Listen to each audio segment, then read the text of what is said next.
And we get it rolling on the Krug Show on a Friday. Beautiful weather in Northern California. We're here to talk little Niners. Jack Hammer's in the house. We're brought to you by Piggin' Up Pickle, the best barbecue in all of Northern California. Check them out.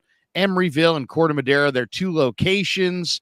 They're open 7 days 7 days a week in Marin County from 11 a.m. to 8 p.m. They're open Wednesday through Sunday in Emeryville.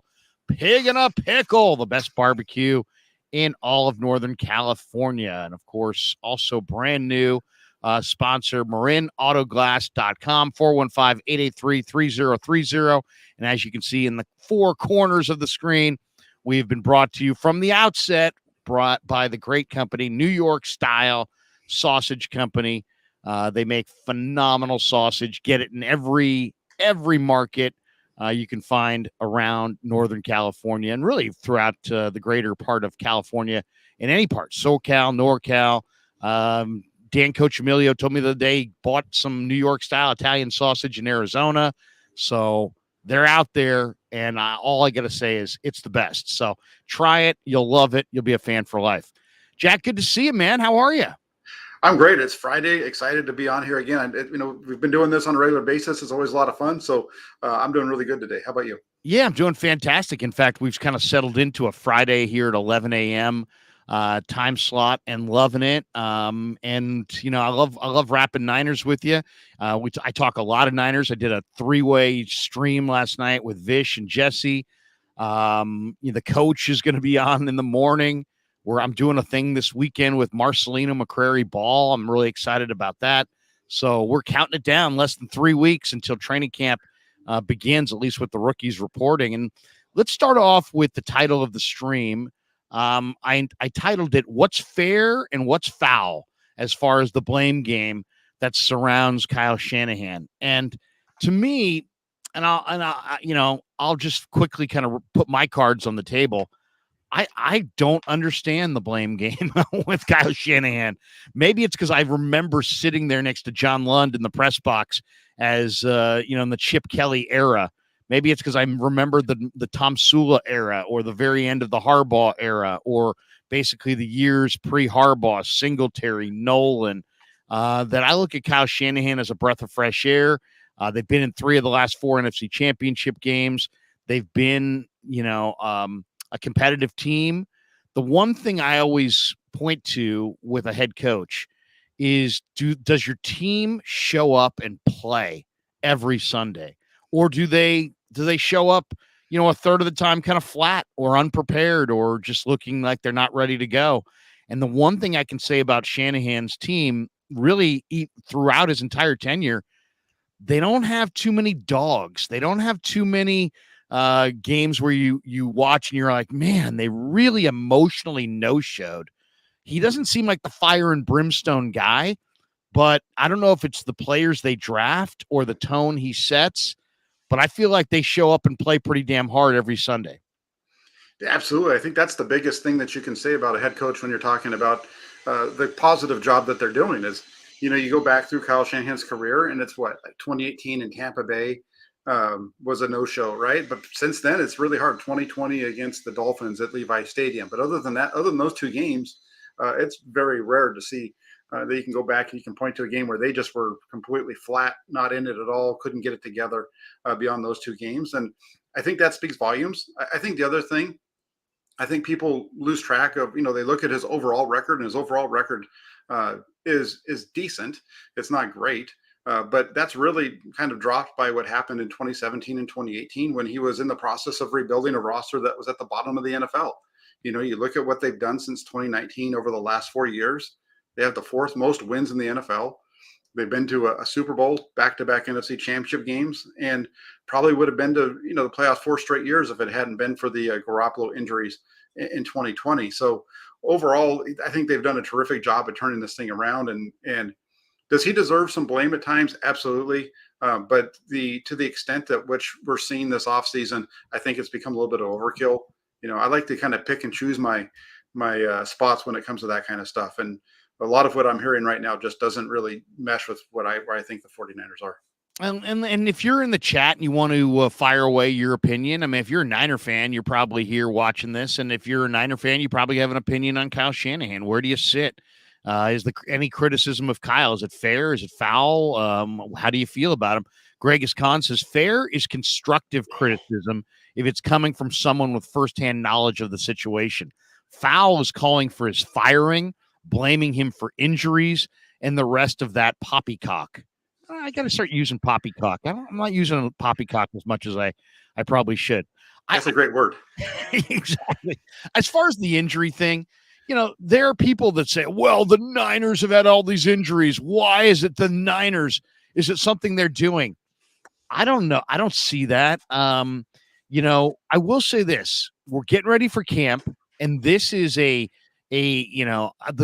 coach that I think Shanahan gets compared to the most is Sean McVay, because they're both offensive coaches. They're both young guys.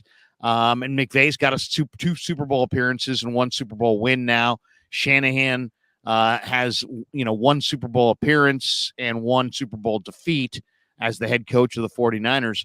But to me, the one interesting aspect of McVay versus Shanahan in that debate is the way they approach the preseason. Shanahan says he's a little bit more old school and says, we're going to put our guys out there and we're going to roll the dice and we're going to see how it goes. And we're going to just do it the way it used to be done and always has been done, the way his father did it, and the way they're doing it the same way to this day. Where McVay takes an extreme kind of approach, which is we're not going to play our top guys even a snap in the preseason at all. And we'll give away a little rustiness to make sure that all of our money, let's say, is on the field come week one. And it's two different approaches. And I don't know which one's the right approach. But to me, that's kind of interesting that, McVay says, I'm not going to put Aaron Donald out there. I'm not going to play Matthew Stafford. And if we're rusty in week one, so be it. Where Shanahan's a little bit more like coaches of yesteryear where, hey, you know what? We're going to play the schedule. We're going to be smart about it, but we're going to get guys regular looks in all three preseason games. And if they get hurt, they get hurt. What do you think? Yeah. And I think, well, for me, when you look at that, I think that there's one of the things where I differ with you a little bit is I think that his training camp practices could be a little bit more physical. I wasn't there during the Harbaugh year, so I can't really compare from what I've seen. All I can go off is what I've heard, and what I heard is that those Kyle Shanahan the practices of Jim Harbaugh at that time were very physical, and that the practices now under Kyle Shanahan not quite as much. So I wonder if that has a little bit though to do with some of these injuries that we're seeing in terms of they're just not hitting enough at that point to really kind of build up that callus that they need for the regular season. And the other thing that I've heard, and I kind of think that this could be, is just how quickly these practices are going through, and maybe you need to slow it down just a little bit to make sure everybody's getting the proper rest in between reps and that kind of thing. But other than that, it's hard to really say exactly what's going on. But there's definitely seems to have been an issue with injuries under Kyle Shanahan's tenure here in San Francisco. That's one of those where I kind of put a little bit of blame on him, and I think it also has to do with just the organization and the type of players that they're bringing in. Damian Lee says Kyle's a good OC, but coach, he's not in my Yoda voice. Okay, so there you go. He's not a fan. We got this one from Harold. He says Kyle's going through the Andy Reid phase. Andy Reid right now, I think you'd say is on top of the coaches. Any coaching ranking should have Reid number one, the way his teams have performed and what he's gotten done in Kansas City. And Andy Reid, if you go back and look at his Philadelphia tenure, he was either one game over or one game under 500 in the playoffs. So Kyle Shanahan is way over 500 in the playoffs. He got to a Super Bowl with Jimmy Garoppolo. He got to one step from the Super Bowl with a 7th round draft choice quarterback. So I don't know. I mean, personally, I look at it this way. Two things. One, I've already stated, does your team play? Does your team bring energy? I think they do. The other thing is, on your side of the ball, do you demonstrate a level of expertise that would make your players confident in you? And there's no doubt in my mind that Kyle Shanahan's offense produces points. To to me, if there was anything that was kind of like where a guy was a fraud, I felt like Jim Harbaugh being painted as this offensive guru was a fraud. He was a modern day Bo Schembechler. He had a great coaching staff. He drove his players hard, but his offense didn't always produce points, and it was a very conservative, run-oriented offense, somewhat unimaginative. They couldn't get plays always called in on time. Jim would lose his composure on the sidelines in big moments often. So but I look at Shanahan's offense and I say, you know what? His offense works. And do his players believe in his offense? Hell yes, they do. And then I also look at the defensive players. How do the players on the opposite side of your expertise feel about you? And the defensive players seem to be almost, when I talk to them in the locker room, they're almost the most glowing of Shanahan. They're some of the best things I've heard about Kyle as far as reviews from the players don't even come from the offensive players. They come from the defensive players who are looking across the line of scrimmage at his offense in practice and are coming away, pretty consistently impressed. So, that's my barometer on it. But there's an awful lot of people that point to a lot of things. Now, one criticism that I do have would be last year's NFC Championship game. The 49ers went into that game with one quarterback. Why not have a backup quarterback? They went in with Josh Johnson as their number 2 quarterback. Why not Jacob Eason? Why Josh Johnson? There was nobody out there that was better. And then Josh looked sincerely not prepared to play. Why was he not prepared to play? Or is that? I mean, did you look at that as just a statement about Josh and his lack of readiness? I mean, he's a veteran. Is it up to him to get himself ready to play? Or do you think that there's some negligence on the part of Kyle and the offensive staff for either not having another quarterback at the ready or having Josh in a better preparation state? Because as soon as Purdy went down, that game was done. I look at that, and in terms of the quarterback position in the NFC Championship game, I put that on Kyle Shanahan, but not necessarily the way that you're putting it on. Josh Johnson's Josh Johnson. He's going to get into that situation, and he's not going to perform as well as Brock Purdy because he's not as good as Brock Purdy. There's a reason why he had bounced all over the league, and so they got stuck with him. If I'm going to put some blame on Kyle Shanahan for the way that game played out, it's at the end of the first half. You're only down by 7. You've been struggling and scrapping your way through, but you're only down by 7. You have an opportunity. You have the ball at the end there. You have the opportunity to just get into the halftime down by only 7 points. You're going to get the ball to start the second half, get into the locker room and get yourself all righted and ready to go. Instead, what does he do? He goes for it with Josh Johnson. I think, I can understand why he might be saying that, or make that decision, because I've heard Kyle Shanahan quite a bit talk about how in that 2-minute situation that makes it a little bit easier sometimes for the quarterback and what have you.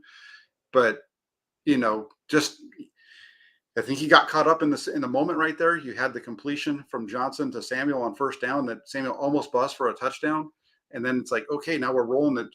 What I'm doing here is making sense. And we go do it again. And, Johnson drops the ball. You can't really blame Shanahan for Johnson dropping the ball. But instead, I would rather have just seen him take the ball, take a knee, get in at halftime, come back out, get everybody, together, and then come back out on the field. I think that would have been a better approach. But really quick, if I can, on that Andy Reid thing that Harold talked about, that's spot on, I think, because if everybody right now, Andy Reid is looked at as the best head coach in the game. Well, when he was in Philadelphia, he wasn't. He was everything that we hear people say about Kyle Shanahan is what people were saying about Andy Reid. Can't win the big one. Right. He's a terrific offensive mind, terrific coach, yada, yada, yada, just can't win the big one. And it didn't happen for him until 2019. And I think so from that standpoint, that makes a ton of sense, as to why Harold would make that comment. And I agree with him. I do think he's kind of going through that phase. And then the second piece that you were talking about was how the defensive players respect Kyle Shanahan. And I'll take that one further. I'll say this is that part of the reason the 49ers have such a strong roster, one of the reasons why they're so good offensively, defensively throughout their roster is that John Lynch knows exactly what Kyle Shanahan wants at every position across his team. whether it's the center, whether it's the defensive tackle, whether it's the strong safety. He knows the type of player he wants, what they're expecting out of those guys, and they go out and get them. And I think that's something about Kyle Shanahan that just goes completely unnoticed. Is it's not just what he's doing X's and O's wise.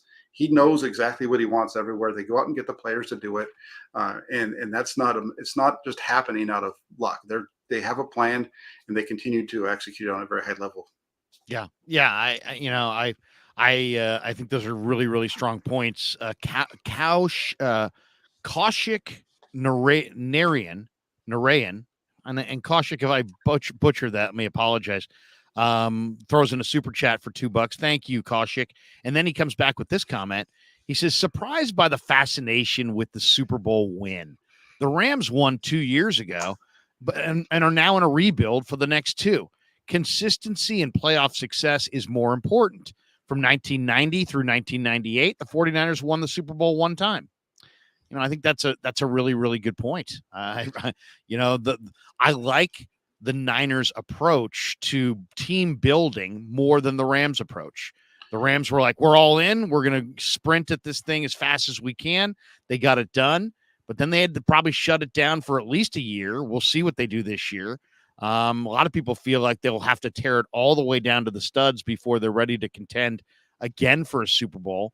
And I like the fact that virtually every year the 49ers are in go for it mode. They've been in the top 5 of the Super Bowl favorites almost every year in the last, 3 or 4. And I like that level of consistency. I think it's good. I think it's a healthier deal. I think it's better for the fans. I don't like giving away, entire seasons. If you want to give away an entire season in year 1 of a rebuild, okay, we can live with that. It's life. It's the way it is. But, after that, it's pro sports, the tickets cost the same, and I don't want, oh, well, they went for it this 1 year and then they didn't go for it these 4 years. No, it's like, what are you, the San Diego Padres of the NFL? It's like, we're going to go for it and then we're going to disappear and dissipate, and we're going to go for it and we're going to, I don't think that Florida Marlins kind of approach of all or nothing is as healthy as, let's do what we can do to go for it in a meaningful way every year. But let's not leave ourselves naked where we're giving up seasons just because, to kind of reset our cap so that we can go for it again in 3 years. I don't think that's great for the fans. I really don't. Yeah, I agree with that. And I think the thing here, though, and the reason why everybody's talking about the Super Bowls, they're right there, right? They get to the Super Bowl. They got a 10-point lead in the fourth quarter and they lose it. They're right there to go back to the Super Bowl against the Rams, and they blow that 10-point lead in the fourth quarter down there. And then last year, you just have the disaster on the first offensive possession and some of those, not challenging the deep throw and those types of things. And so everybody's just wanting to get over that hump of being so close. I tend to agree with it. And I think Kyle Shanahan kind of feels that too. He wants to get over it. He's tired of being the guy that's right there so close. They want to keep building this thing to be, sustainable, which is what they're going to do. They just need to get it past that one, past one more step and really take it across the goal line here. Breaking 80 said there's always something to nitpick with any coach. No one is perfect. His running back picks in the 3rd round, for example. But I remember the days of Dennis Erickson and Chip Kelly and Mike Singletary and Mike Nolan and Jim Tom Sula. We are lucky to have Shanahan. The other thing I need to push back on is, when you lose, people then go back and second guess what the key elements of why you lost.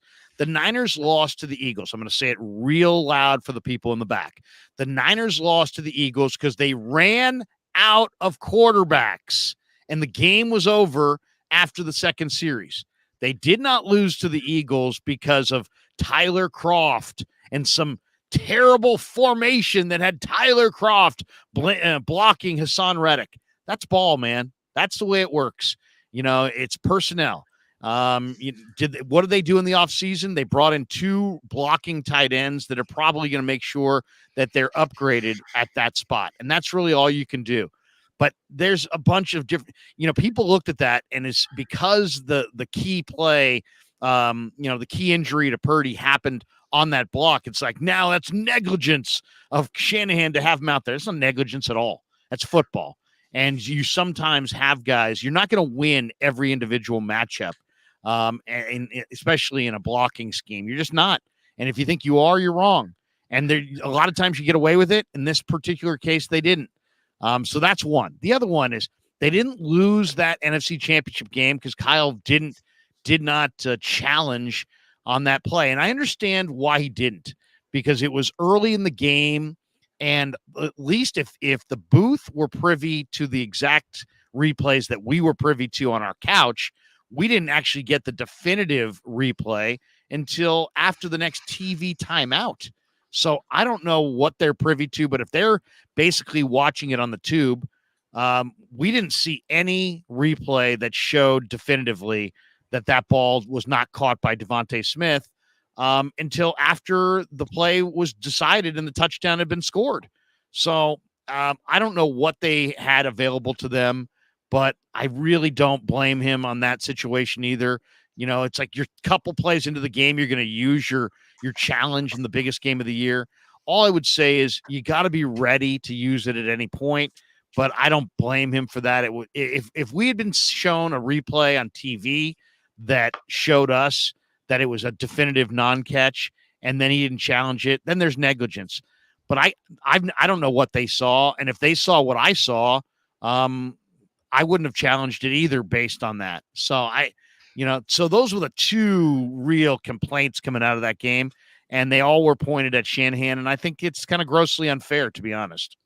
Well, and then here's where I disagree with you, because this is the one thing I really like a lot of what Kyle Shanahan does. One of the things that I've struggled with him at times is the way that he manages games, especially in big moments. And I felt like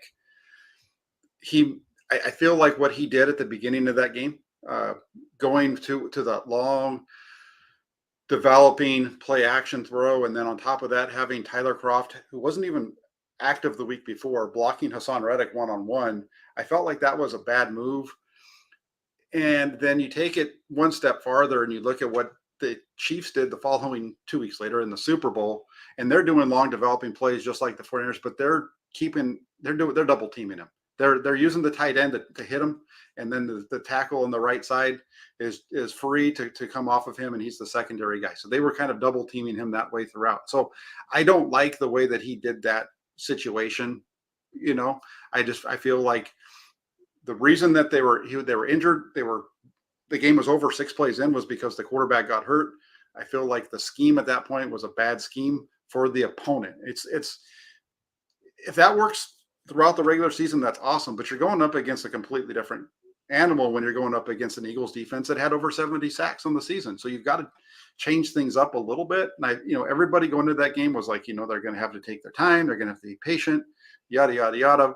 Third pass play in, it's deep drop back, and, he gets blasted. And some of that's on Purdy. Some of that's on Croft. Some of it's on, it's not just one guy. I didn't agree with the scheme that they were using at that point. So I will agree on one point in that it was pretty obvious to me that the Eagles were not respecting the play action fakes. And the play action pass is a major staple of the Shanahan offense. And I think that in their film study of their opponent, they probably should have recognized that the play action they're not reacting to the play action at all. And at least let the quarter, and maybe they did. Maybe they let the quarterback know, and it was a Purdy mistake. But at least, in some ways, if you're going to run play action against a team they're not respecting the play action fakes.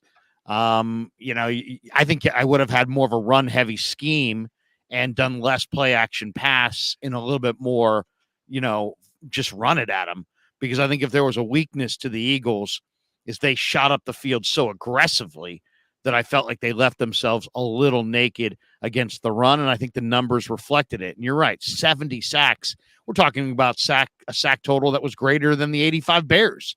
That's a number that should have screamed out, maybe don't go play action early in this thing, because they're not slowing down looking for the fake. I mean, they're just you're basically just wasting a second on that fake and giving them more chance to sack the quarterback. So I do kind of agree with you on that. to me, it came across as like Monday morning quarterbacking. There are examples. Tyler Kroft, if you go back and study Tyler Kroft's career, he was signed because he's thought to be more of a blocker. He's not a receiver. He's a blocker. He was more of a blocker at Wisconsin than he was a receiver. So, it's like, I understand. He didn't get the job done, and he didn't whiff on the block. He held it and let him get around. I would have liked to seen maybe a little bit more urgency from Kroft there, but I think it's fair. I think it's fair criticism on Kyle to say that play action pass against the Eagles, especially this year when you get them again, may not be the way to go because it kind of works against you in some ways. Yeah. Let's jump to topic 2 here. Because we've gone for 25 minutes on this first topic, which we'll speed it up here, but there's a few topics I want to get to. Let's get into the 49ers and Trey Lance and what has changed. Give me your thoughts on that. Yeah, this has been something that everybody keeps asking. And, one of the things that I hear is, they brought back Jimmy Garoppolo last year.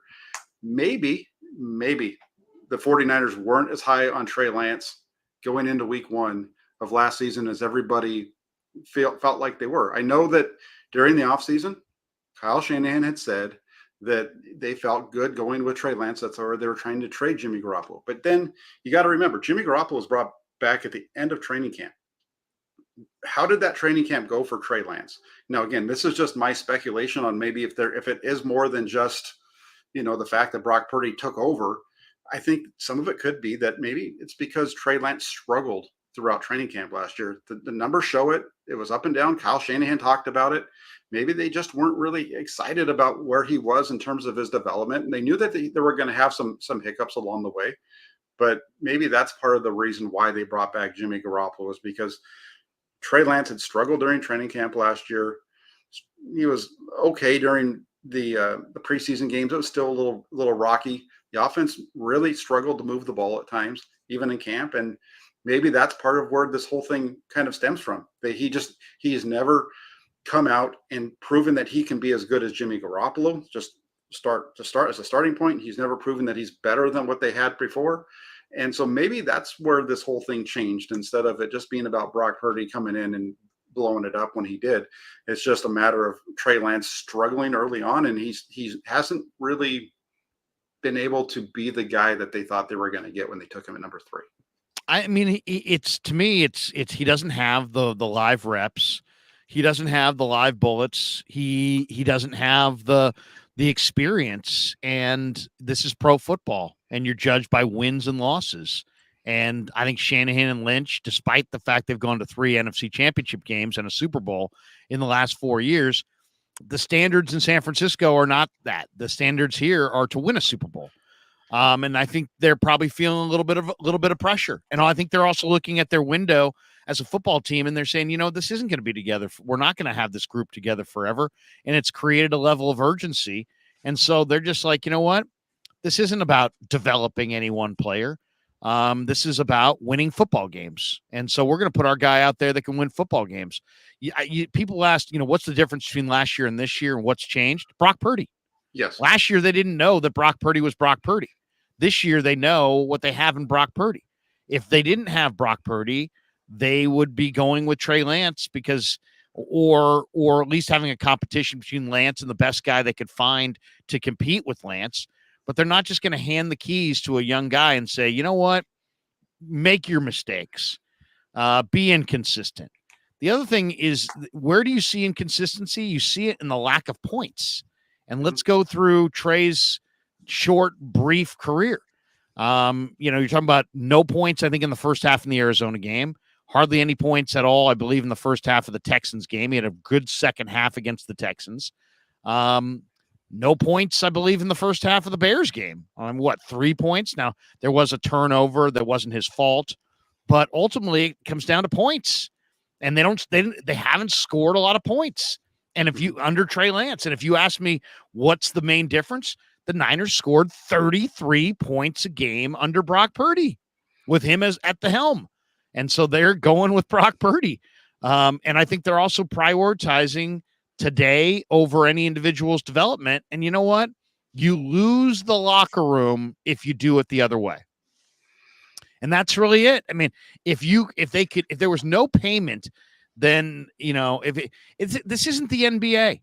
And when I say that, I mean, in the NBA, 16 teams make the playoffs, and you can kind of you can fool around for a month, 2 months. It doesn't matter if you start 0-5, 0-8, whatever. It doesn't matter, because you got plenty of time to recoup and recover. In the NFL, especially now with the importance put on the 1 seed, only one team gets that bye. The bye is crucial. And that NFC Championship game, if you can get it at home, it's huge. It means everything. We saw it last year in Philadelphia. That game probably goes a different way if it's in San Francisco. It means a ton.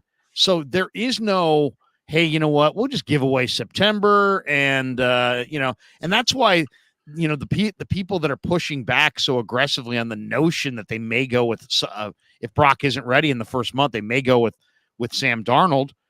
The Niners are going to go with who they think they can score the most points with. They don't care about draft position.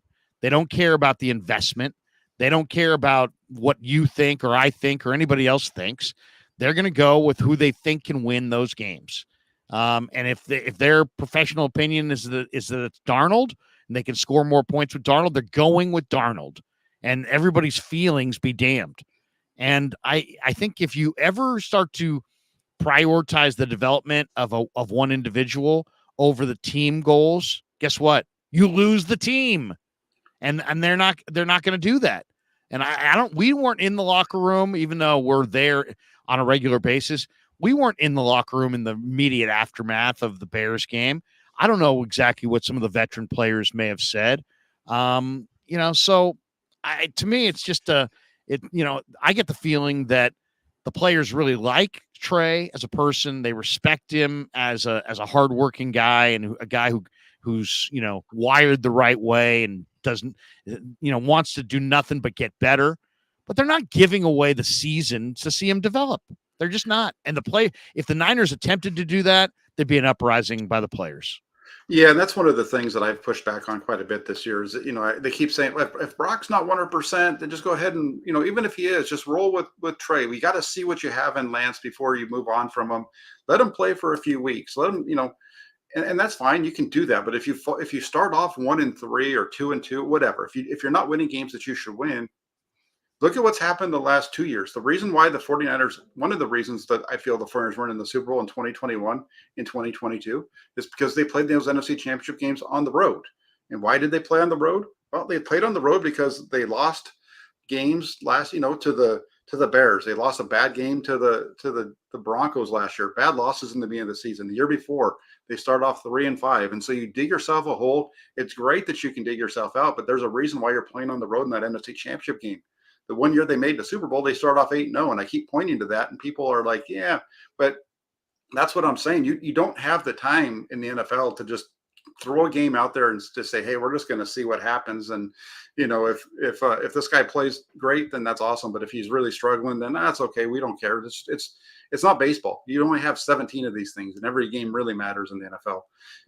And like what I'm saying here I agree with you in terms of one of the big changes is the fact that that is the biggest change, right? Is that Brock Purdy came out and he played as well as he did. I'm just trying to get to that point where you've got some folks that are also pointing out that Purdy was the third string quarterback to start the season behind Garoppolo and Lance. And they're asking the question as to why. And I think that part of the reason there as to why is he's a rookie and they're not going to start him in his rookie season. Go back to listen to what they said about Lance.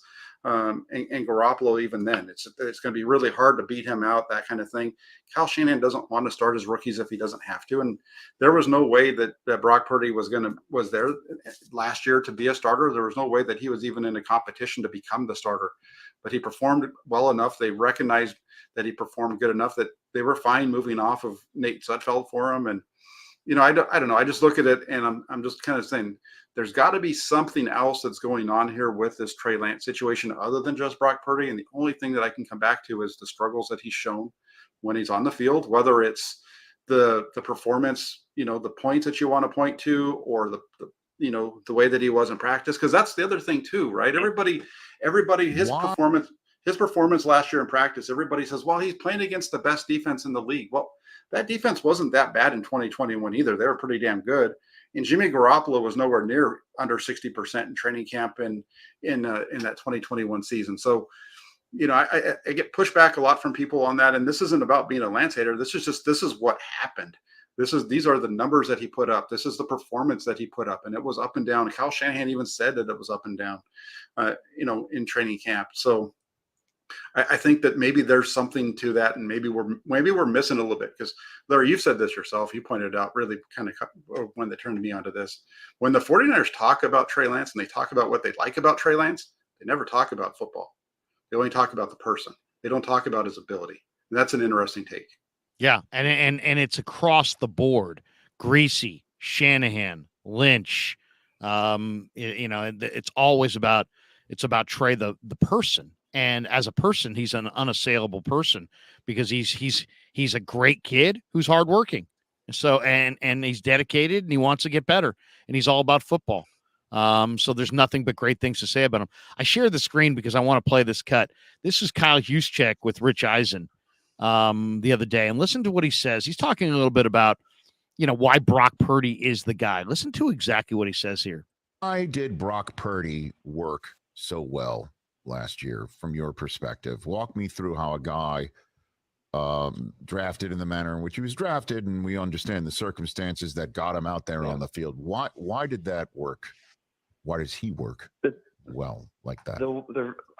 When I describe Brock to people, and I truly, like, this is the biggest compliment that I could ever receive, is like, I say he's a football player. Like, the guy has just played a lot of ball. He started, since he was a freshman at Iowa State. So he played a lot of games, and you have, when you're playing that position, especially at quarterback, you just need those reps. You need those live reps, those live bullets, and just certain little things, timing things, natural reactions. They just get ingrained in your head, and you're just not thinking as much out there. You're just reacting. And I felt like that's what he was doing, is he was just going out there and he was reacting. He didn't have to think about it as much. And it sounds so much easier than what it really is. Like, to have the confidence to do that as, the last pick of the draft, rookie, you're the first year in this offense, to have the trust in Kyle to, all right, this is what Kyle told me to do during the week when we did the install. All right, I'm just going to go do that, and I'm going to react. I'm not going to overthink it. And I felt like that's what he really did. He was so well prepared that he didn't have to overthink things. And he really just ran the offense. He didn't try to do too much. He trusted in the playmakers that he had. He's got a plethora of weapons in our offense, and he didn't try to take on too much. He just went out there and he reacted. And I don't know, it sounds so simple, but it's so much harder to do than just say it. There you go. Interesting comment there from Juice with Rich Eisen, but I think he crystallizes, a lot of what makes Purdy special is that, not only is Purdy dramatically better than Trey Lance, and that's like a given, but he's dramatically better than Jimmy Garoppolo in Jimmy Garoppolo's best year with the 49ers. Dramatically better. I mean, especially off the play action.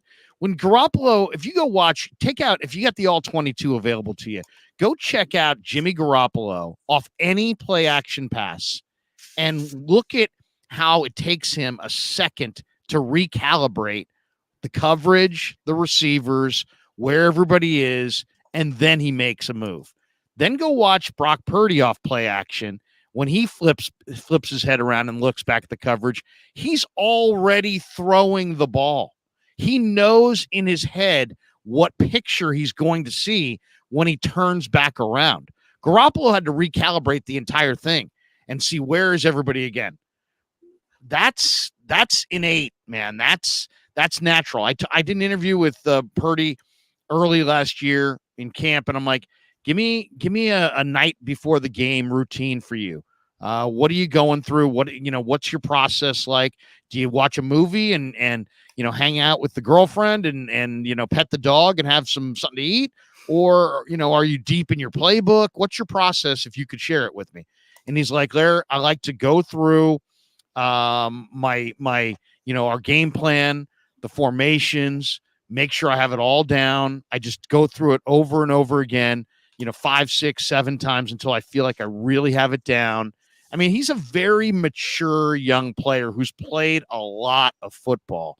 And I just think that what Juszczyk said there, the key quote was, you need live reps. You need live bullets. Now, Trey Lance is not going to get better by not playing because he's not going to get those reps. But ultimately, that's what makes a quarterback a quarterback. If you say, well, who's the real villain in this whole thing with the Niners and Lance and his lack of development, it's the fact that the NFL doesn't have a minor league system. So if you draft a player that needs reps, there is no place for that player to get reps. And that's a big problem. And I think if there were a minor league system, Niners would send Trey to AAA or whatever they would call it. He would go down there, he would play, he would get reps, he would iron out bugs, and then boom, they could call him up and say, you know what? Now he's ready to go. He's had live reps. They're in a catch-22. It's like, I need experience to get a job. Well, I need a job to get experience. And, Trey needs to be the starter to get live reps, but he needs to be good enough and efficient enough in those live reps to be the starter. And that's the rub, Jack. That's it right there in a nutshell. We can talk about good versus evil and all, break this thing down and blame game and all this stuff, the investment and all that crap. At the end of the day, that's what it's about.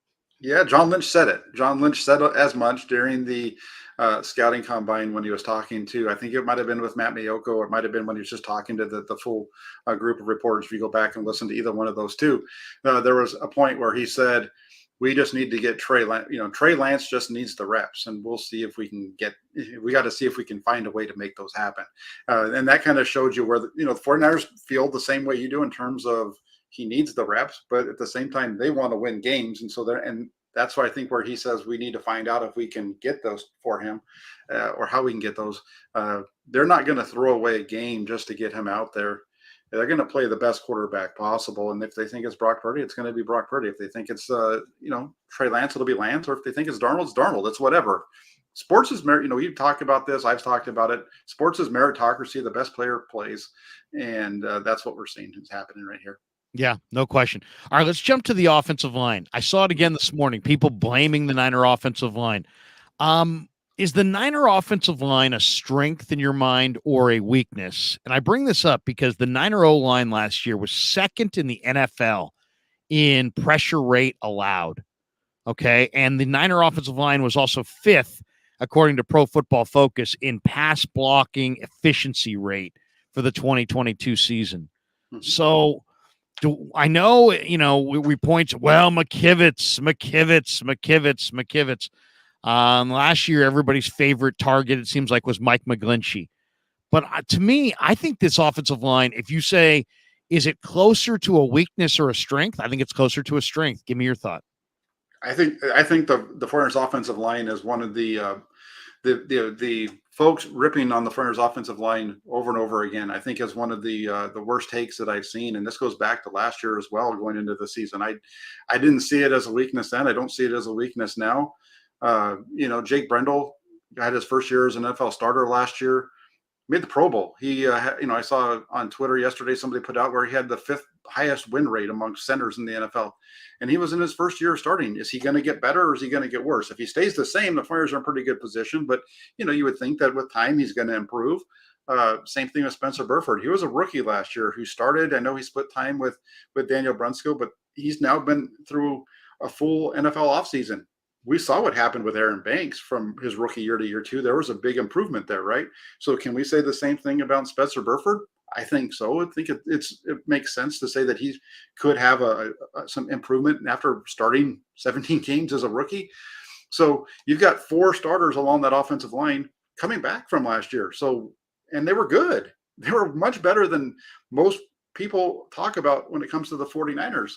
Who watch them. And the right tackle spot, you go from McGlinchey to Colton McKivitz. There might be a little bit of a drop off there, but the improvements along the rest of the board, I think, kind of help raise that up a little bit, and could possibly even help McKivitz. I think it's just going to take a number of reps for him to get going. It's I saw some film stuff yesterday where somebody was talking about his play and they're blaming him for a couple of bad plays that happened, and I'm like, What are you talking about? That's a screenplay. There's no reason that the quarterback should even be over there with the ball. That ball should have been out. He did his job. The play breakdown and that kind of stuff. That's not on him. That kind of stuff. You look at what he's done so far. McKivitz. It was a rough game against the Rams in 2021 down in LA. It wasn't quite as bad last year when he played him up at Levi's, and we'll see. I'm not. I don't think the drop off from from McGlinchey to him is going to be huge. I'd rather have McGlinchey if I could, just because of that he's a good player, but the cost was too much, so that's what happened there. But this offensive line, I think, is much better than people talk about. Even the depth of the offensive line. You look at one of the who were the guys that the 49ers had talked about? They talked about, here's how I see it. You've got Big John Feliciano. He can play center or guard. So if you have an issue at center, I think he's the guy that steps in at center. You have Nick Zakelj, who the 49ers have been talking up this whole offseason. This is a guy that can play guard or center. I would expect to see him kind of be in that role. And then your eighth guy, is that Jalen Moore or Matt Pryor? That's, I think, where you have a little bit of a concern. And you mentioned a good name last week. I think it was Tom Compton's out there. Yeah. Hey, maybe you bring Tom Compton in and fill that roster spot with him to add another veteran. We know that he's not the best, but as far as a backup tackle, Tom Compton was pretty damn good in 2021 for the 49ers. Yeah. And I got another name I'm going to throw you that I think could be a viable option this summer that could be available if at the cut down. But yeah, I look at this and I see, okay, Trent Williams, best left tackle in football, one of the highest rated players in the NFL. Aaron Banks, the left tackle, allowed only 1 sack and 2 quarterback hits all season. Jake Brendel was a Pro Bowl alternate and won the Bob McKittrick Award as one of the most respected linemen on the team. Spencer Burford was a revelation, I thought. I mean, Burford was incredible. He made 16 starts in his rookie season. He's got ideal measurables and frame to play right guard. And then you got McKivitz, and McKivitz, was given their gold helmet designation in the draft. They really like him. They like his disposition. I think he's a pass blocking upgrade from McGlinchey. He might be a run blocking downgrade, but Feliciano's a starter. He's on the bench. Zakelj, according to John Lynch, had the best offseason of any 49er. He's on the bench. Jalen Moore's there. They signed Joey Fisher. They gave him a significant bonus. Chris Forster, who's a great coach in his own right, says Fisher's a guard and really is excited about his potential. So I think the Niners' offensive line is more of a strength. And now people will say, well, they haven't invested enough in their offensive line. Really? Trent Williams was a first-round pick. Aaron Banks was a second-round pick. Burford was a fourth-round pick. And if you look at the Philadelphia Eagles, Jordan Mailata, their left tackle, was a seventh-rounder. Landon Dickerson, the left guard, was a second-rounder. Kelsey, who's a future Hall of Famer, was a sixth-round pick. Lane Johnson was the only first-round pick on their line. So they have one number 1 and one number 2. And the Niners have one number 1 and one number 2. So to me, that looks like kind of an identical investment. Now, the other thing people say, well, the Eagles don't have questions on their line. Really? They just lost their right guard, and they're going with Tyler Steen, a rookie out of Alabama, at right guard. So, I just think that if you look around the NFL and really took out the depth charts and went through it with a fine-tooth comb, what you'd find is even the best of the best, the creme de la creme of NFL teams, have one question at least along their offensive line. And I don't think the Niners are any different. All right, let's jump to the next one. 3 weeks from now, we've got camp beginning. The rookies report in about 2.5 weeks. And we're going to see the veterans report in roughly a little bit under 3 weeks at this point, 19 days, I believe, away. What is the over-under in your mind? This is a question I asked David Lombardi yesterday. What's the over-under on Brock Purdy preseason snaps played? Does he play at all? Does he not? Do they sit him the entire preseason? Does he play 5 snaps, 20 snaps? 5 series, 10 series? I mean, what do you think we're going to see from Purdy if you had to guess? It's all guesswork at this point because we really don't know his status, his physical condition, what he can handle, what he can't, where he's at exactly. All indications are, though, that he'll be ready for week 1, September 10th at Heinz Field against the Steelers. What's the over-under on Purdy preseason snaps in the Jack Hammer Casino? I'm going to go with I'm going to go, instead of basing it off of snaps, I'm going to go a series. I think that's a little bit easier way of doing it because they could, Sure. if in a series, it could depend on how it goes. I'm going to say 6 series. I think he might get one to start. I think it's one. I think here's the thing is when does he come back? I did a little show with somebody from NFL 32 beat writers here that does the Twitter stuff. And I was doing a podcast with him today. And he said, according to somebody that he's spoken with, they feel like Brock Purdy is going to be back around the 28th of July. If that's the case, then he's going to be there throughout all of training camp. And if Brock Purdy's there for all of training camp, I would say he's going to get 6 series. I'd say one in week 1, 2 in week 2, and then maybe take it into the second quarter in week 3 just to get them reps and get them enough time to kind of reacclimate and get those live bullets against another team. So that's my number. I would say he's going to get 6. So let's say as an over under, let's say 5, because then you could either, go a little bit below where I am or agree with me. Yeah, I would go slightly under. I think he'll get 1 series in the first game. I think he'll get 2 in the second game, and maybe 1 in the third game. I think there'll be, it also has to do with how well he does, right? If he does really well, they're going to pull him out. And they're not going to want to risk injury or anything like that. So I think he's going to hit the ground running. I expect him to be quite a bit better than he was a year ago. I'll say slightly under. I'll go 4 series for Purdy in the preseason. Bleacher Report had an interesting article, and they had 3 top trade candidates for every team in the NFL. And I don't know if you saw the article, but the Niners 3 trade candidates, and I think there definitely are at least 3 trade candidates for the 49ers. I just wholeheartedly disagree with the guys they chose. They have Trey Lance, Sam Darnold, and JP Mason. Lance, I think, could make sense if they decide they're giving up. Or because the only way to get out from underneath the money is to trade him. So you're not going to release him. And there could be a need at quarterback. And in my opinion, if he plays well, I think he's more likely to be traded than if he doesn't play well. And I expect him to play well. I think he'll be improved. I think he'll play well. And I think there'll be some trade offers for him. So Lance, I could see. But I don't think they're moving off of Darnold. And I really don't think they're going to trade JP Mason. If it were up to me and they said, give me your 3 names that you could see being traded, I will throw different names. I would throw names that are smaller and maybe don't bring as much, but Demetrius Flannigan-Fowles, I think, could be traded. I think Ambry Thomas could be traded. And I'm going to put Zane Gonzalez out there as a guy that can be traded. Zane Gonzalez is not the worst kicker in the league, and yet Jake Moody most likely is going to win that job. And I think the Niners did a really smart thing by getting Gonzalez, and I think they're going to be able to get a day 3 pick for Gonzalez before week 1. So those would be my 3.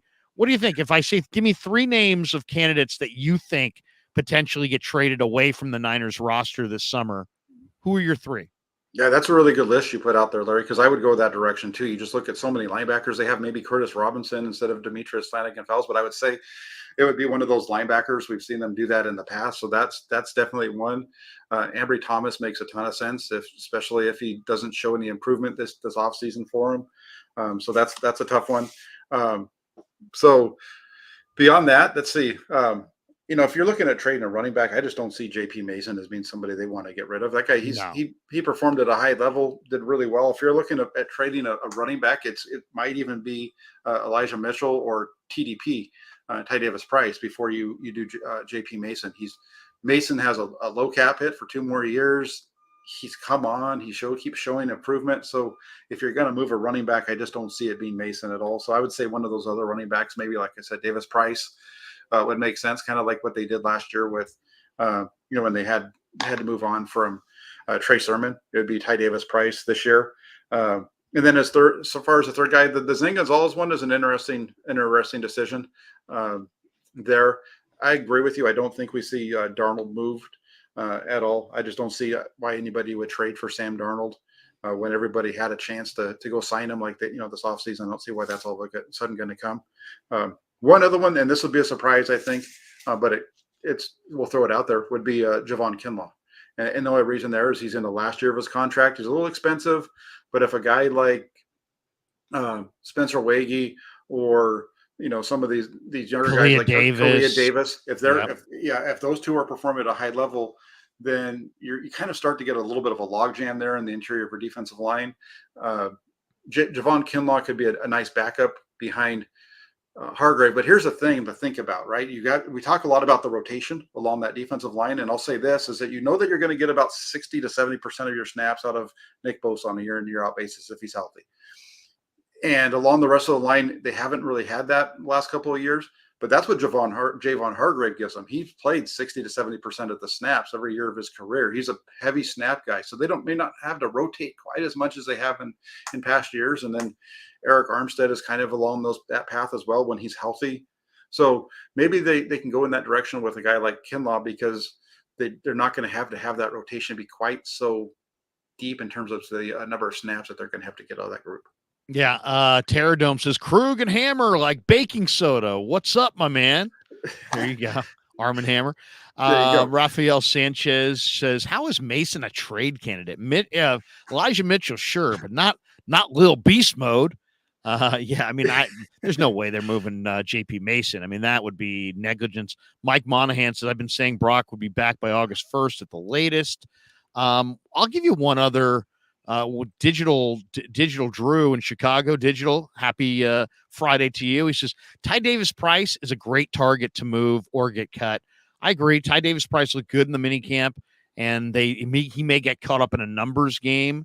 And then I'll throw one other that I know a lot of people don't agree with, and it would be like, oh man, but Juwan Jennings is a free agent at the end of the year. The Niners do not have the money to sign him. They drafted Ronnie Bell this year, and they signed Tay Martin last year. Both those guys are cheaper than Juwan Jennings. Jennings, though, has some respect around the league because he's more accomplished. And the Niners have a number of former Niner people in different spots around the league, people that would have insight. Like if I'm Tennessee and I'm trying to make things, if I'm Rand Carthon, and I can get Juwan Jennings at the cut down for a 7th round pick, I might do that because you know what? He might really, first of all, he went to the University of Tennessee. He'll be a very popular addition. Second of all, Jennings could be a guy that helps them establish a culture there. And I think there's a chance that Ronnie Bell and Tay Martin outplay him in this camp. And to me, I look at the Niner receivers as 5 guys, Ayuk and Debo, Ray, and Danny Gray. And then I think it's 3 guys competing, maybe 4, between Juwan, Tay Martin, Ronnie Bell, and, Chris Conley, Willie Snead, 5 or 6 guys competing for one possession receiver spot. And I think Ronnie Bell showed unbelievable ball skills at times in this offseason. Tay Martin is a phenomenal possession receiver with better hands than Jennings, in my mind. And he got stronger in the upper body. I expect Tay Martin and Ronnie Bell to really fire this summer. And I think I think the Niners could be looking at a just a numbers game where Jennings, nobody's going to give you a pick for Tay Martin. Nobody's going to give you a pick for Ronnie Bell, but they probably would be able to get a pick for Juwan Jennings. And since he's a free agent at the end of the year, I could see it. I know there's a lot of pushback because he's made some big, big catches in Niner history, especially in the postseason. And people are like, no, hell no, they're not going to move off of Juwan. He's too valuable. But you can't pay everybody, and they won't be able to pay him. They know it. They're preparing for life without him. And I also think that there's a chance that Tay Martin and Ronnie Bell show just enough in the preseason that they won't clear waivers en route to the practice squad. And then it's just a matter of, you can have Juwan Jennings, but you're going to lose these other guys probably to waivers. So how about trade Juwan Jennings and make Tay Martin active or Ronnie Bell active? I think that's going to be a really tough call at the end of camp, but I could see it coming down that way. Yeah, it would be a tough one, and that would be a little bit of surprise. And like Charlie Higgs says over in the comment section, Jennings is awesome, but I think he's replaceable. That is a tough one because he is really good. He's a really good route runner, and that's where why Kyle Shanahan talks about his ability to get separation is he's just a really good route runner. He's much better than what the Friars had before he in that spot. And so it would be a surprise if they moved off of him. But if they can get a 6th or 7th, and a guy like you said, like Tay Martin is performing at a very high level during training camp in the preseason, I could see them possibly making a move like that. All right, we're 1 hour in. We're having a good time on this Friday morning. Jack Hammer in the house, and let's talk a little bit about John Lynch. There is a on NFL Rumors, there's a list of the longest tenured GMs in the sport, and it made me laugh because I'm like, man, who's the best GM? Who's the longest tenured GM? Who's been around the longest? It's Jerry Jones, the Cowboys owner, and then Mike Brown, who's basically the Bengals owner. And then there's Bill Belichick, who might as well be the Patriots owner, even though it's Kraft's team. And then it's Mickey Loomis, who's like an executive for like the Saints and the Pelicans, in New Orleans. He's been there forever.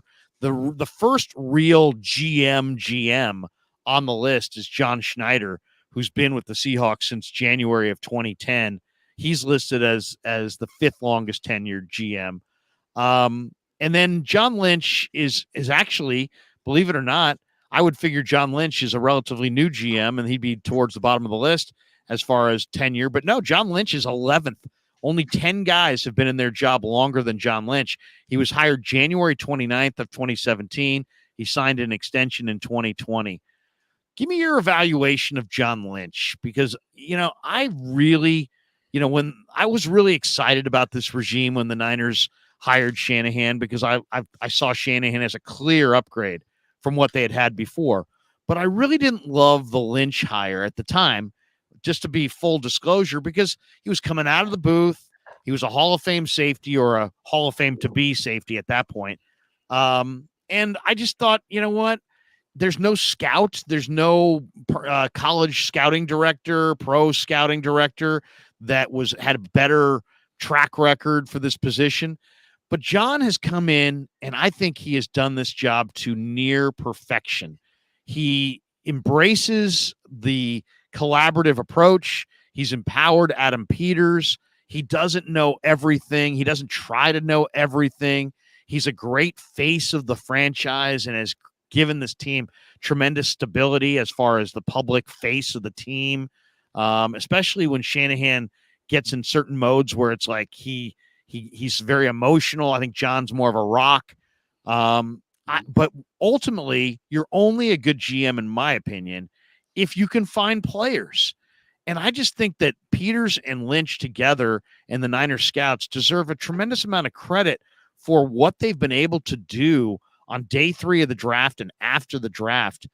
They have provided a level of depth. I mean, the 49er roster not only has some of the best individual talents in the sport, Debo, Ayuk, Kittle, Trent Williams, Hargrave, Bosa, Greenlaw, Warner, Charvarius. I mean, they've got some of the best individual players in the sport, but they also have this unbelievable, nearly unmatched depth because of their kicking butt on day 3 and after the draft. And to me, I would give Lynch an absolute A. And I know people would say, oh, now you're sucking up to Lynch. I believe it. I believe everything I'm saying. And I really believe Lynch is one of the best at it right now. I really do. And I'm shocked that I'm saying that, because I really am a believer that you kind of work your way up through from scout to regional director to college director and he skipped all those levels, right? And went right to the top job. I didn't love it at the time, but man, the results, it's hard to argue with the results, man. Yeah, you look at it, and I think you hit the nail on the head there when you're talking about, John Lynch is a guy who's been around the game forever. He's a Hall of Famer, and on the defensive side, but sometimes you get those guys into a role where he was in the booth, comes out of the booth, and sometimes they just struggle with it. And I think part of the reason he hasn't necessarily struggled with it as much as others is because he, as you said, is smart enough to know what he doesn't know. He's also smart enough to and secure enough in himself to be able to allow other people to have a voice and make decisions. And I think that's a really underrated aspect of being a leader, is allowing your people that you work with that are below you in the organizational chain to be able to step up and make decisions, or work with them to come up with those decisions. And that's where you get like Adam Peters in the scouting department, like you're saying. So from that aspect, I think he's done a really good job. I agree with you also that he's as the face of the franchise. He is perfect in that role for the 49ers, somebody that they really haven't had in quite a while to be able to step out in front of the mic and really take on those things. And, pretty much everything you said was correct. It's kind of hard to disagree with you. I was a big fan of John Lynch, but going back to his days as a player at Stanford, right? I remember John Lynch, quarterback. I was a Stanford fan. I had season tickets as a kid in high school going to the Stanford game. So I remember him making the transition from quarterback to defensive back at Stanford, let alone, what he did in the NFL and where he is now. So, maybe I'm a little bit biased on my like of John Lynch, but I do feel like he's done a pretty good job. Somebody over here in the comment section did a nice job of mentioning the drafting of Trey Lance. And that's something that could stick, as far as a negative mark, a big negative mark in his career. And that's, I think that there is some accuracy to that. I also think that it gets maybe taken away a little bit if Brock Purdy comes out and takes them to Super Bowls or wins Super Bowls, then, the Lance mistake doesn't quite sting as much as it would have if it just, if the franchise was just falling apart as a result of the Lance deal, then yeah, I think he would be getting a lot more pressure than what he's getting so far. Put it that way. And full disclosure, I have a hard time separating sometimes real life from football. But when my dad passed, my dad meant everything to me, and he was like my rock, and he was just everything that I am as a person.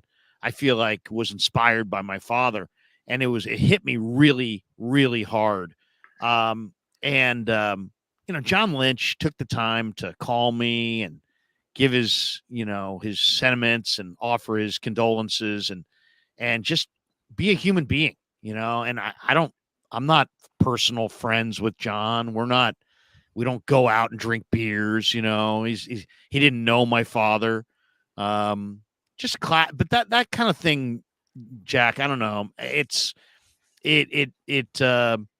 To me, that tells me a lot about a person when somebody takes the time to issue such a nice gesture. And so I can't separate that John Lynch from the John Lynch who's the general manager. And I wish I could, but I just can't. And I will say this as well, that I really think that the 49ers have mastered free agency. They do it better than everybody else. And what I mean by it is that they allow multiple players to walk away, and they understand the dynamic of the locker room. And the dynamic of the locker room is this: you can't go sign a bunch of free agents and pay them, because in free agency, what do you got to do? You got to overpay to get guys, right? Because you got to attract them over other teams' offers. So by definition, if you're signing a guy in free agency, you're going to overpay. But they don't overpay a bunch of guys and then have the guys in the room going, man, why is that guy getting so much money? Why is this guy getting so much money? I'm better than that guy. And that's how teams fall apart, is when there's too many players that are basically very similar, but this guy was signed from outside and this guy was drafted from within. And all of a sudden it becomes this, man, they don't respect the guys, their own guys. They respect the guys from outside more. So what have the Niners done? They've bypassed all that. They've largely built in the draft. And when they dabble in free agency now, it's Charvarius Ward. You can add Mooney Ward to the secondary and pay him the most. Why? Because he's better than those guys. And they know it, and there's nothing they can say. You can add Javon Hargrave and add him to the D-line and pay him the most of any defensive tackle because he's better than those guys, and they know it. So there's no roster discord. And then what happens when you allow 4 free agents to walk and sign 1? You get 3 or 4 compensatory draft picks in the following year's draft, and that then enables you to build more from within. And to me, the Niners have there's subtle differences, but as far as roster building and 53-man roster construction, their approach is the best. Go get a premier free agent, make your team significantly better, and not one guy in the room can be like, hey, man, I should be paid more than Javon. Nope. Hey, man, I should be paid more than Mooney. Nope. So I think that's genius when you really – and John knows it from having lived it, right? He's been in the room. He's been the free agent. He's been, so he understands the dynamics and of the locker room. And too many teams are like, I need this guy and that guy and this guy and that guy, and they play rotisserie ball, and they wind up pissing off their existing veterans, and guys are leaving because they're angry, and there's all kinds of discontent, and then you're not getting these compensatory picks. The Niners get premier free agents, locker room chemistry, and compensatory picks. Yeah. It's incredible. Yeah, and really it's incredible. That's Lynch, and I think it also the fact that I know we're talking about Lynch here, but going back to Kyle Shanahan a little bit, I think his history, having his dad having been a head coach in the NFL and having spent his life basically in the NFL, I think he understands that too, and I think that's why he works so well with the players. I think the players, that going back to that discussion on Shanahan, I think the players really respect him because he's just so upfront with them, and he's not afraid to, like the Jimmy Ward thing, right? Tayshaun Gibson, hey, if you want to play, you're going to play slot. If you don't want to play slot, then you can sit on the bench. It's up to you. Just being real with guys like that. I think they appreciate that at the end of the day. Really quick, there's a comment over here from Edgardo Rosario, and he says, many mistakes no bigger than Solomon Thomas over Patrick Mahomes. It's a little bit further up. Let's see. This is in regards to, some of the missteps that they've had under the regime, John Lynch and so on. And one reason I wanted to hit on this, I mentioned it on my channel. I did a video about Kyle Shanahan's ability to develop quarterbacks. And Patrick Mahomes is always one of those guys that's brought up. But I think you need to understand where the 49ers were in 2017, and you need to understand the 49ers philosophy. The 49ers believe that you build up front. You build through your defensive line first, and you build through your offensive line second. And they have stayed true to that throughout. Now, Patrick Mahomes, if you had drafted Patrick Mahomes in 2017, there's no guarantee that Patrick Mahomes today is the Patrick Mahomes we know. Because you got to remember, Patrick Mahomes was drafted to a Kansas City Chiefs team that was already a playoff team. He went to a really good team to begin with. It's not like the Chiefs were like a flop and all of a sudden they add Patrick Mahomes and now they're a playoff team. He just, they were already good. It's just that he was better than Alex Smith, obviously. And so that's why they took off. But the 49ers weren't in that spot. And so, again, they stay true to who they are in terms of their core beliefs. They've worked their way through this. And I think that's another part of the whole puzzle when you look at the 49ers is that there's a reason why their offensive and defensive lines make up almost 50% of their salary cap. It's because that's where they believe games are ultimately really not necessarily won or lost, but those guys are really key because your defensive line sets everything else for that defensive group. That offensive line helps give your quarterback and your running game enough time to work. And I think that's why things like this, I push back on them so often. Well, I think it's a good point. Also, I'll say this. I mean, I think it was an acknowledgement of the facts, which are that rookie quarterbacks, first-round rookie quarterbacks are hard. It's a hard thing to handicap. It really is. And so the 49ers were sitting there going, okay, we're not ready to win right now. We know we need to build up on defense. And they wanted to use Kyle Shanahan's expertise to find offensive players. And they knew they had Kirk Cousins staring them in the face if they wanted him down the road, and that Kyle had a great relationship with Cousins. And so, they hit the ground. They didn't, they got hired in January, right? So the draft was a few months later. That means that you're coming in mid-process, and they probably, they didn't feel comfortable making a highly difficult draft choice off of a shortened, quickened process. And they knew the failure rate of first-round quarterbacks. Now, it's a double loss because they passed on Mahomes and Watson, and then they took a defensive player, and that defensive player wound up being a bust. And John's got to wear that, right? There's no question about it.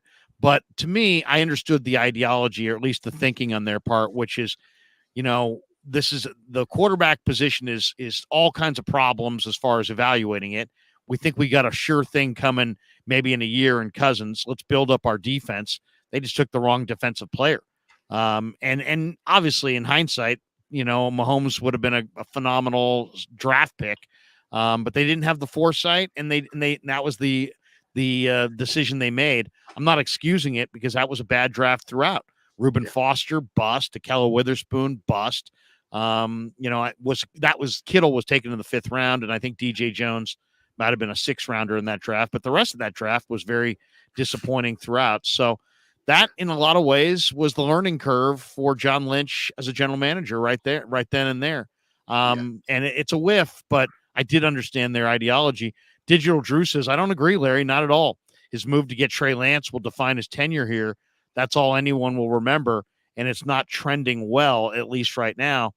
Well, if you're going to bang on Lynch for drafting Lance, you gotta credit Lynch for drafting Purdy, right? I mean, and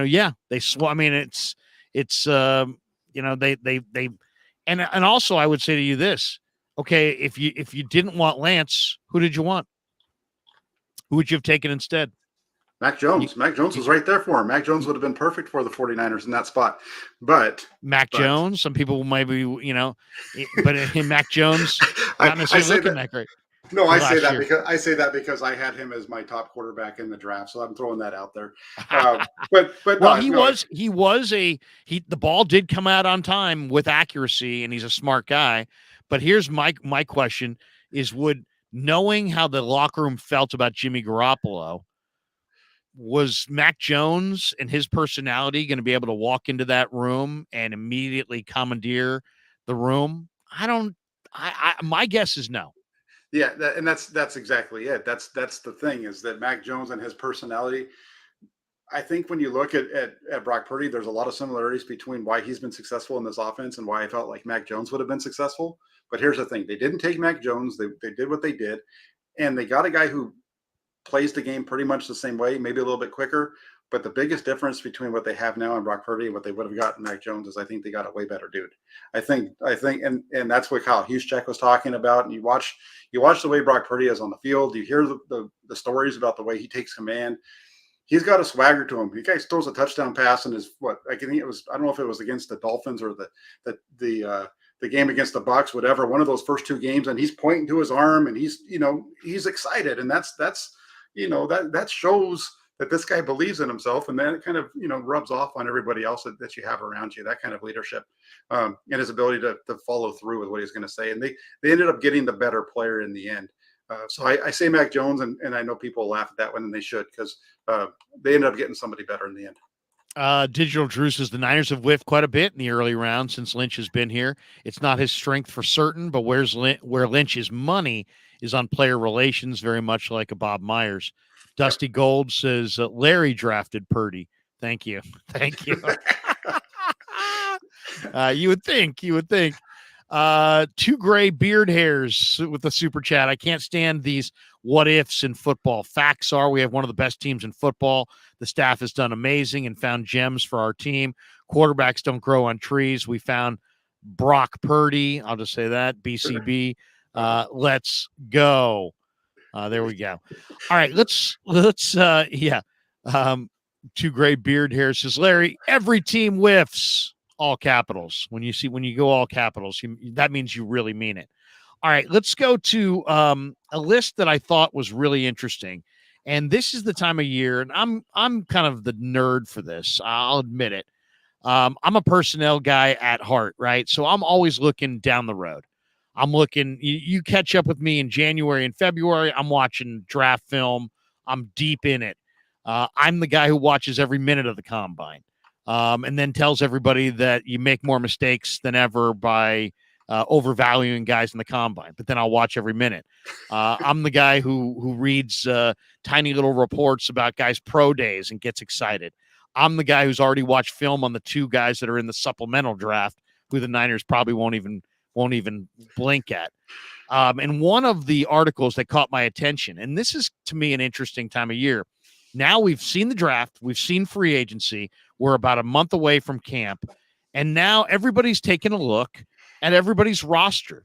And you know the way it works. I mean, sometimes you feel a need twice, because free agency comes before the draft. You sign a guy in free agency, and then the draft falls a certain way, and you draft a guy at the same position that you signed somebody at in free agency. Now you got a surplus of players, and not every team has an even amount of players. You might look up and say, well, we thought we were going to get this guy in the draft, so we bypassed the need in free agency, and then nobody fell to us in the draft that we liked. So now we have a real need going into camp. So there are teams that have too many receivers, too many D linemen. The Niners, for example, I think have too many linebackers. And Demetrius Fowles or Oren Burks or Curtis Robinson may wind up being traded. Niners may have too many receivers. There's a bunch of different, and there's every team's like this. So they had a list the other day on Bleacher Report, guys who are, veterans that have done some things in the NFL that may actually be cut at the end of camp this year when there's the reshuffling and everybody pairs down to 53. And there were some really interesting names on this list. I'll read you the list and then we can go through it. Chase Claypool. I mean, this is just, and they had one for every team, and there was two different stories about this. So I just took the guys that were the most interesting to me. Mm-hmm. Chase Claypool in Chicago, KJ Hamler, wide receiver in Denver, Lael Collins, offensive tackle in Cincinnati. Jonah Williams moves from left tackle to right tackle. Lael Collins may get cut, the former Cowboy. Clyde Edwards-Helaire, the running back in Kansas City. Corey Davis, the wide receiver with the Jets. They say Joe Mixon may get cut. The running back in Cincinnati, who's a Bay Area guy. Derek Barnett, the defensive end for the Philadelphia Eagles.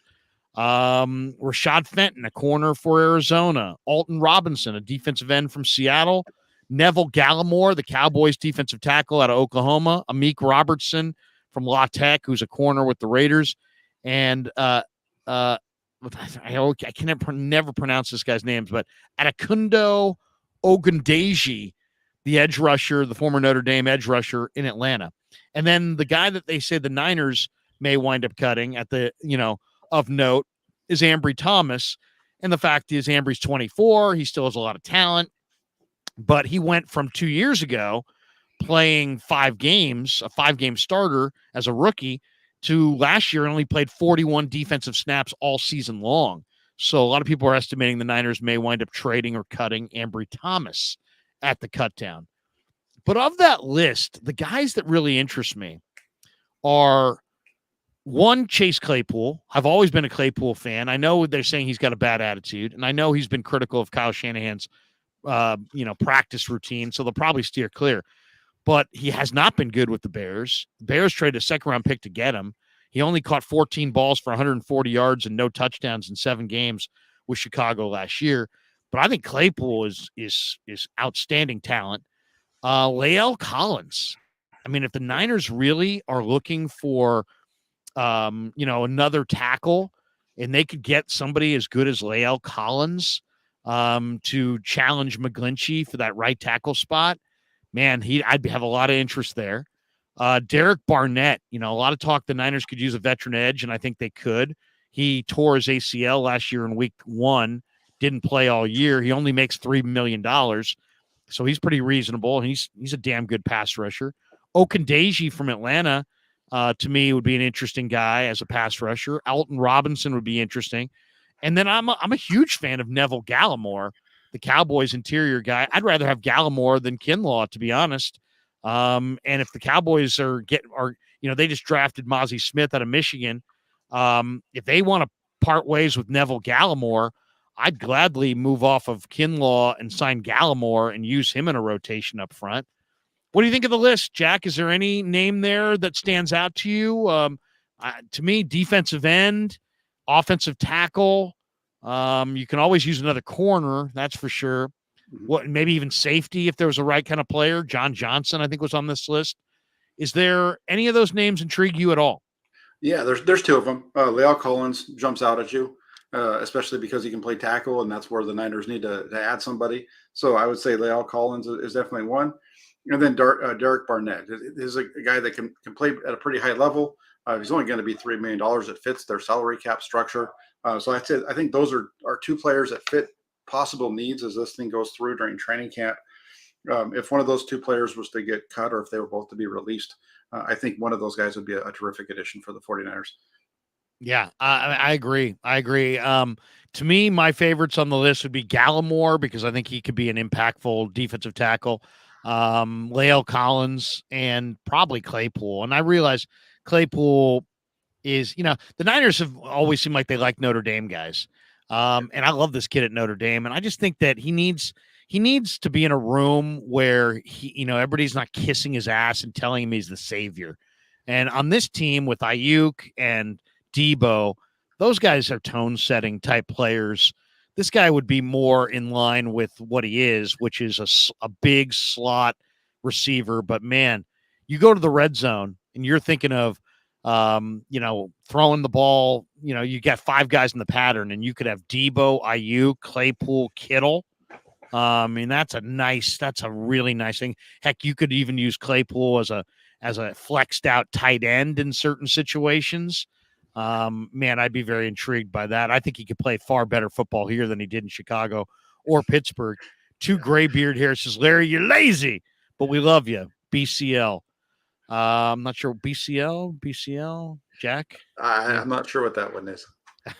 Oh, I get you. Instead of BCB for Brock. Oh, BCL. okay. Oh, there you go. Okay. I get you. My wife will weigh in on that.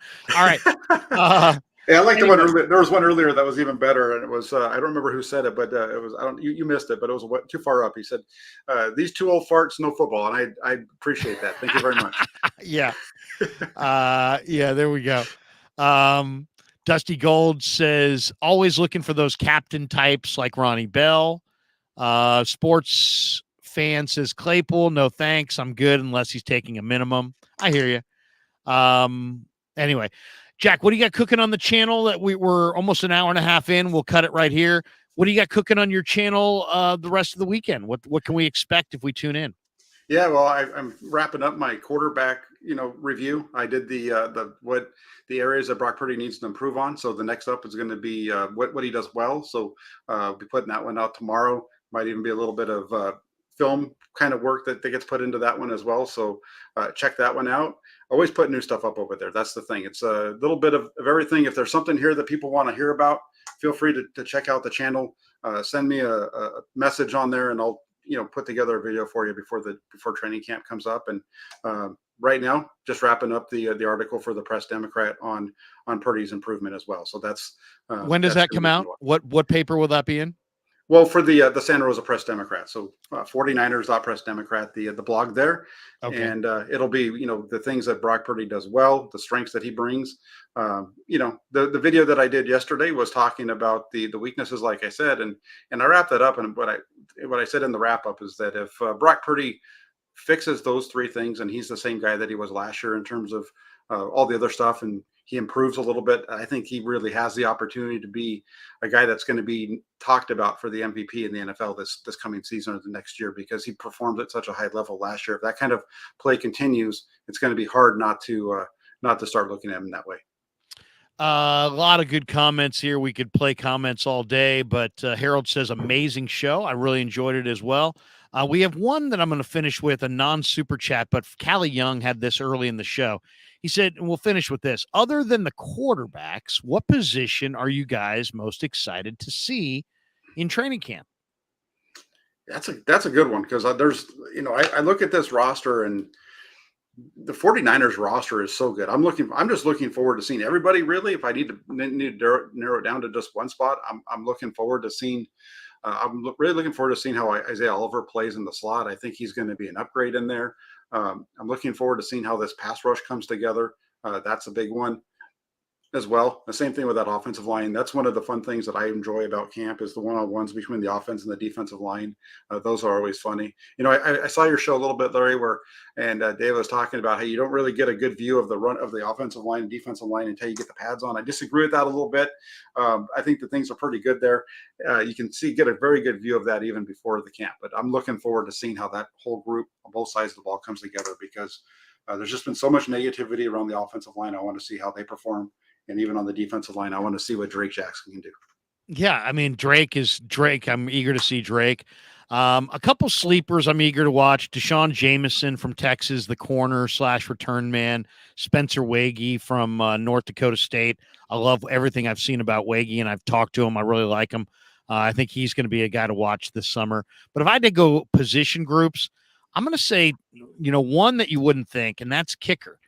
Jake Moody is just a monster. I mean, I can't even really describe it. He's just got one of the great power legs I've ever seen. I mean, this guy has got a leg. This guy's like Robbie Gold times 5 as far as what kind of leg strength he has. And I just want to see if he can, couple together some consistency with that incredible leg power.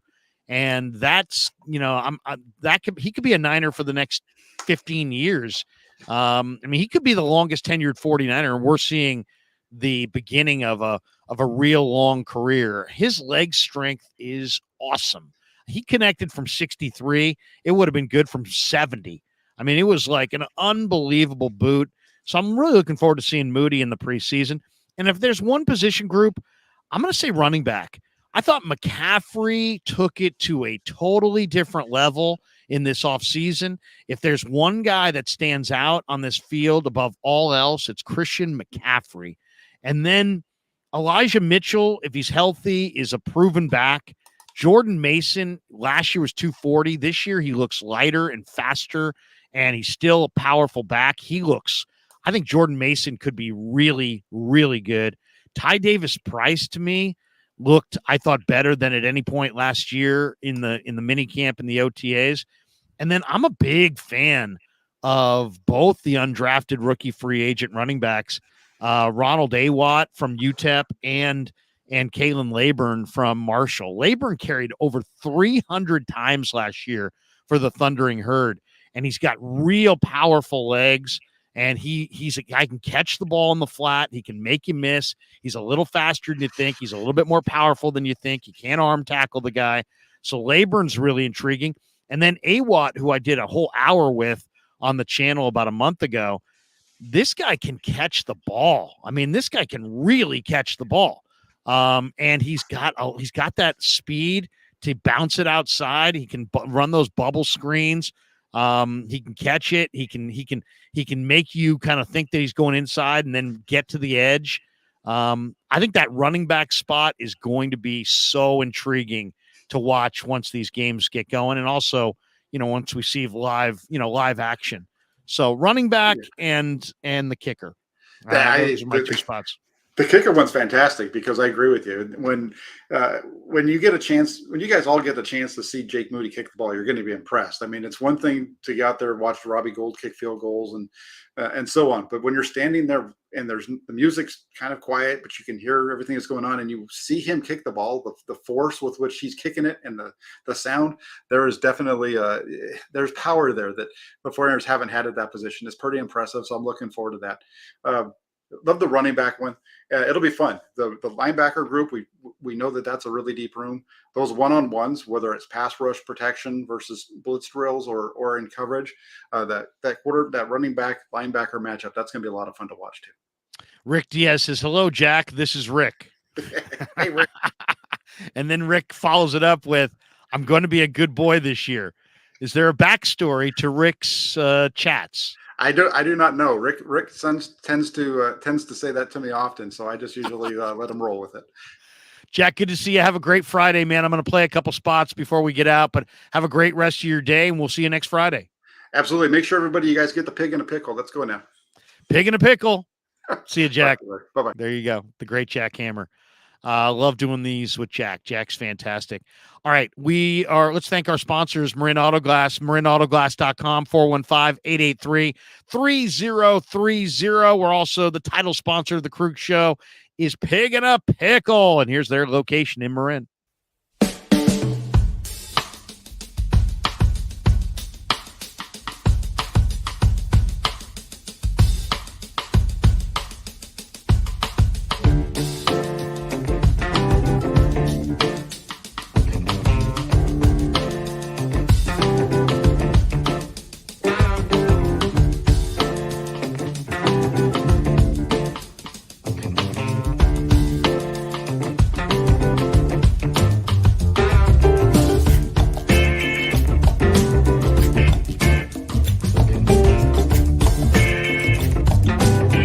So New York Style Sausage was started over 70 years ago.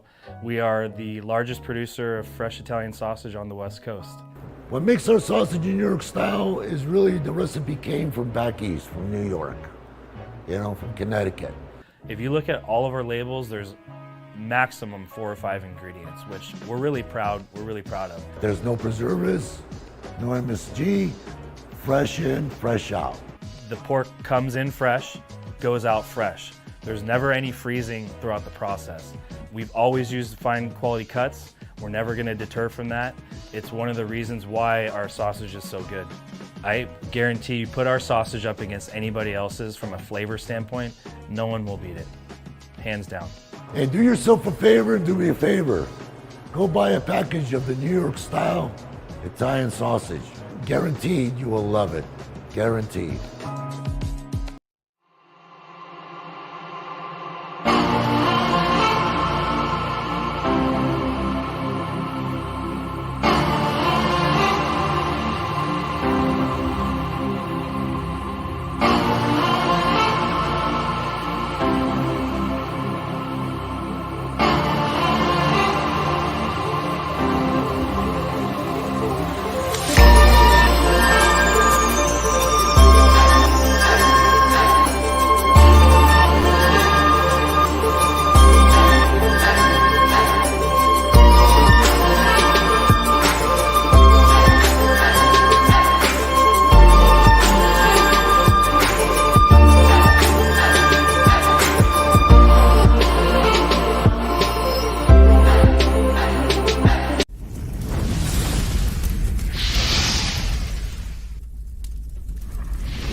All right, coming down the home stretch on the Krug Show on this Friday. If you go to thekrugshow.com, you can order merchandise. And thanks to everybody who has. If you order merchandise, I'll do a customized video for each one of you. And I appreciate everybody for ordering the merchandise that you have. Appreciate you all. If you've ordered something in the last day or two, we will make sure we get that video out to you in the next day or so. We are at 19,737 subs and growing as we attempt to get to 20,000 subs before training camp. We got another couple weeks to get it done. We'll get there. 19,737 subs right now. So if you're in the chat, hit like, hit subscribe. If you hit like, that just helps the algorithm. More people find the show. If you hit subscribe, you'll just get an alert. Make sure you hit that notification bell as well. And if you do, you'll get an alert every single time we go live. Are we done for the day? Hell no, we're not done for the day. We got Giants going tonight. Giants, big homestand. Is Farhan going to make a deal? Giants Rockies go tonight in the post game. Ned Colletti's going to join me on the show, and we'll get Ned's thoughts on what the Giants may or may not do trade-wise between now and the deadline. Chi Sox are sellers. The Cardinals are sellers. There's a number of interesting teams around baseball that are out of the race and will sell and be selling for the first time. Farhan made it perfectly clear yesterday on KMBR that they're looking to buy, and they're looking for a second baseman who can hit. Tyro Estrada is obviously banged up. He's on the DL, and the Giants are looking for, a second baseman that can swing the bat. So who's that going to be? Who exactly is going to be that middle infielder that they can somehow acquire that can really swing the bat? There's a number of them out there, and it's going to be interesting to see. Maybe a Whit Merrifield, if Merrifield he plays a little infield, a little outfield. Giants are definitely slumping. But tonight, after the game, as soon as it's over, join me on the Krug Show, a little post game with the great Ned Colletti. Now, tomorrow morning, bright and early at 8 a.m., the coach is going to be in the house for Krug Coach 3. That's right. We've done 1. We've done 2. We're bringing Coach back for Krug Coach 3. That's coming up tomorrow morning, 8 a.m., bright and early. Set your alarm clocks. Get up early and watch me and the coach chop it up. I love the coach. He's doing a great job. And then Marcelino McCrary-Ball, Niners linebacker, just trying to coordinate a time, but Marcelino's going to be on the show. And really looking forward to that. Marcelino is a terrific young player. And I mentioned before about Deshaun Jameson, Spencer Wagee, but Marcelino's another guy that I think's taken it to another level. He is a tremendous player. He really is good. And I think he's got a Pro Bowl future, and I'm really excited about his future. This guy played corner at Indiana, then played nickel, really the size of a safety. But I saw him at a dinner about a month and a half ago. He's jacked up. He's put on some good weight in the upper body, and he's fired up for camp. So I said, hey, Marcelino, let's wrap a little bit before training camp starts. So he's coming on. So I'm really eager to do that. He's one of my favorite 49ers. And it's like I talked to him 3 or 4 times last year, and then he was like, hey, man, I'm on the practice squad. I'm not playing. I don't know if I want to talk too much. And I'm like, I get it. I totally get it. I go, but you know what? Your day's coming. And his day's arrived. And it's you guys are going to love what you see out of Marcelino this summer. Mo says, Larry, ask Marcelino when he started designing cleats for players throughout the league. And I'm sure he'd like that. Oh, yeah, I will. I didn't even know that. So, yeah, that will be we'll definitely hit that. And, it's funny. Lee Ving says, Azeez Al-Shaair, big shoes to fill. I did an interview with Azeez on the channel in December, right around the week of the playoff game with Dallas. And I was asking him, I'm like, free agency staring you in the face, and there's some other young bucks coming up here who can really play. And he singled out Marcelino as a guy that he thinks is really a player. And I agree with him wholeheartedly. I think Marcelino is going to make a huge impact. I can't wait to watch him this summer. And I can't wait to talk to him on Saturday. So we're really looking forward to having that conversation Saturday. I haven't decided if we'll do it live and go with the audience, or if we'll tape it and then release it. We'll see how it goes. Maybe I'll talk to Marcelino what he prefers. But that's coming up Saturday. And we got a whole slew of new videos coming out as well on the Niners, on the Giants, on the Warriors. So check out the Krug Show. My son, Kevin Krueger, doing a bang-up job, working his summer job and producing the Krug Show channel for me, and he's doing a phenomenal job.